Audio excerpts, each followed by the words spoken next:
Well, kids may be in school, but it's still technically summer for us adults. But is now the time to travel? Time to buy a ticket somewhere? Here to break down what you need to know about end of summer travel and much more is our good friend of the stream and CBS travel editor, really expert on all things, Peter Greenberg. Mr. Greenberg, thank you for coming on the stream with us. We appreciate it. You got it. Let's get right to it. After a summer of post-COVID travel, a huge one, is there still a chance to get some end-of-season deals out there? Is that even a thing anymore? It is. Believe it or not, I've got some good news for you. Airfares are down about 16% about where they were about 2 weeks ago. They're going to continue to go down through Labor Day.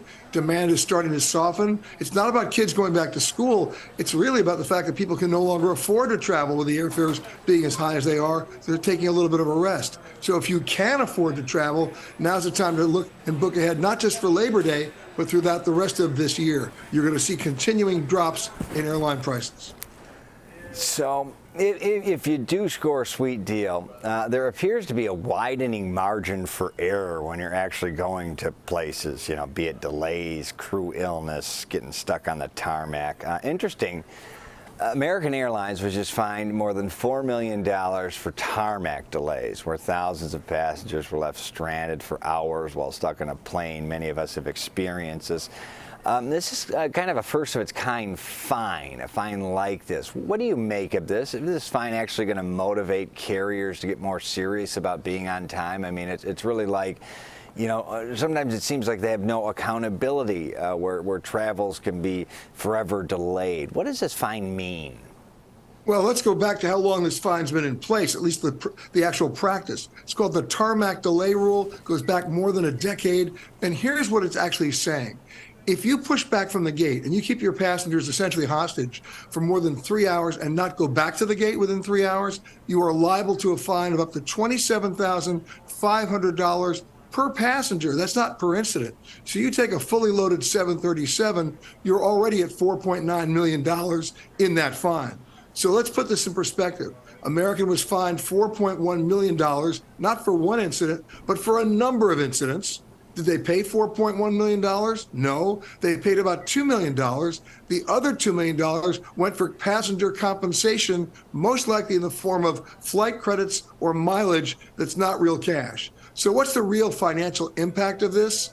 If you look at American Airlines annual revenues, that $4.1 million fine is equivalent to you or me getting a speeding ticket for $1.30.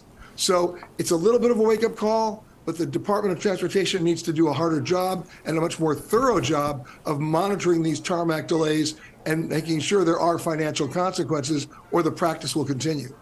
Yeah, little bitty wake-up call. At least there's the specter of maybe having to pay something. So this happening shortly after American Airlines, ratified a contract giving them a big payday and bonuses. Tell us the details. Does this speak to the power of pilots right now, the need for them, both? Tell us about the contract they got, kind of what it means and what it means for passengers. Well, bottom line is the American Airlines pilots had worked without a contract for many, many years. Delta finally signed with their pilots. United finally signed with theirs. American came in last in terms of actually making the deal happen. So if you actually amortize their deal over the 5 or 6 years they were waiting for a deal, the increase is not that much. They deserved it. And of course, you talk about the power of the pilots. Let's not forget, we're still not out of the staff shortage realm of all airport employees and all airline employees. It's very difficult to find pilots these days at a time when airlines want to increase the number of their flights. So this is a deal American Airlines had to make. I think it was authorized in the proper way, and now we move forward. Yeah, probably a good time if you are an American pilot, although albeit deserved and years overdue, though a good time right now to be a pilot negotiating with an airline because there is such a need for them. It's a good time to get a deal. The FAA announced they're investigating this interesting yarn here. 5,000 pilots suspected of hiding serious health issues that would ground them in most cases. Now, this was announced around the same time the agency held some runway safety meetings with airports across the country. So if the world's safest form of travel. Is it getting less safe? I mean, pilots flying with serious health issues and hiding them, this has got to be a concern, Mr. Greenberg. Well, it's a concern, but once again, we have to put it in perspective. It gets down to staffing. Does the FAA have the staff to be able to do the proper analysis of the pilots and do the health checks? But it gets worse than that. The FAA having a meeting about runway safety is about me having a meeting about, are hurricanes dangerous? Of course they are. Yeah. Here's the issue. There's not a runway in the world, whether you're in Chicago or Calcutta, that can accommodate more than 23 takeoffs in an hour, right? 2.5 minutes per plane.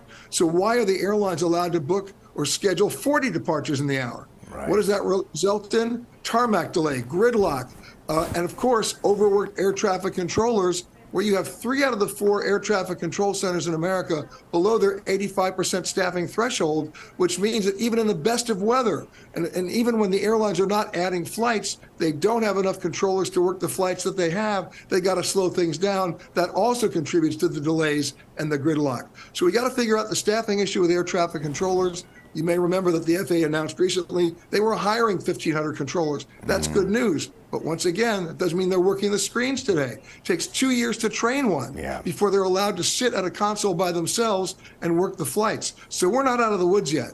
We need to have the airports take responsibility about their capacity issues. We have the airlines take responsibility about how many flights they're scheduling. And then we need the FAA to get properly funded to be able to bring in the staff to deal with all the issues that we're talking about.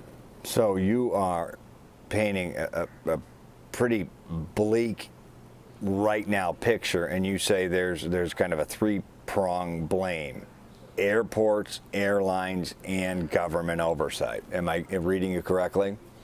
You are, but let me put this in perspective again. We've just celebrated the 30 safest years in commercial aviation since aviation began. So can we improve on that? Probably not. The real challenge is, can we maintain it? And that's what you and I are talking about today. Yeah, absolutely. Okay, that's some wonderful perspective. As I said, our travel editor and expert on many more things, Peter Greenberg, always a friend of the stream. Thank you for your insights today. We will see you again soon, my friend. You got it, man. You are seeing CBS News Chicago. Thank you for streaming with us.